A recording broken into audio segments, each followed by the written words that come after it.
جی دیکھیں، جیسا کہ ایڈوائزری میں آج صبح بتا دیا گیا ہے کہ اس طوفان نے پچھلے 12 گھنٹوں کے دوران تقریباً شمال مغرب کی سمت میں سفر کیا ہے، اور اس وقت یہ کراچی سے تقریباً 460 کلومیٹر جنوب میں واقع ہے۔ 14 تاریخ کی صبح کے اوقات میں یہ طوفان اپنا رخ ریکرو کرے گا اور شمال مشرق کی جانب حرکت شروع کر دے گا۔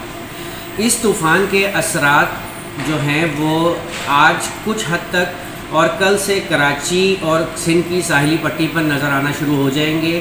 کراچی میں آج شمال مشرق کی سمت میں سے ہوائیں چل رہی ہیں، جن کی رفتار جو ہے وہ 15 سے 20 کلومیٹر اور کبھی کبھی 25 کلومیٹر فی گھنٹہ سے ہے۔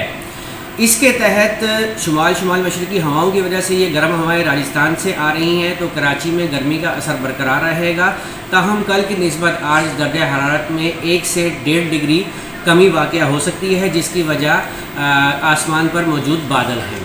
یہ طوفان جو ہے 15 تاریخ کی دوپہر یا شام میں کیٹی بندر کے مشرق اور انڈین گجرات کے ایریے کچھ میں ٹکرائے گا یا لینڈ فال کرے گا۔ جس لینڈ فال کے ٹائم پر اس کی انٹینسٹی ویری سیویئر سائیکلونک اسٹارم ہی ہوگی، اور جس میں تقریباً 100 سے 120 کلومیٹر فی گھنٹہ کی رفتار سے ہوائیں چلیں گی۔ اگر اس کے امپیکٹ کے حساب سے کراچی کی بات کی جائے تو کراچی میں آج بھی ہوائیں رہیں گی، چند ایک مقامات پر ہلکی بارش گرج چمک کے ساتھ ہیٹنگ کی وجہ سے ہو سکتی ہے۔ تاہم کل سے 16 کی شام یا 17 تاریخ تک کراچی میں وقفے سے گرج چمک کے ساتھ بارش اور تیز ہوائیں چل سکتی ہیں، جن کی رفتار 40 سے 60 کلومیٹر فی گھنٹہ ہو سکتی ہے۔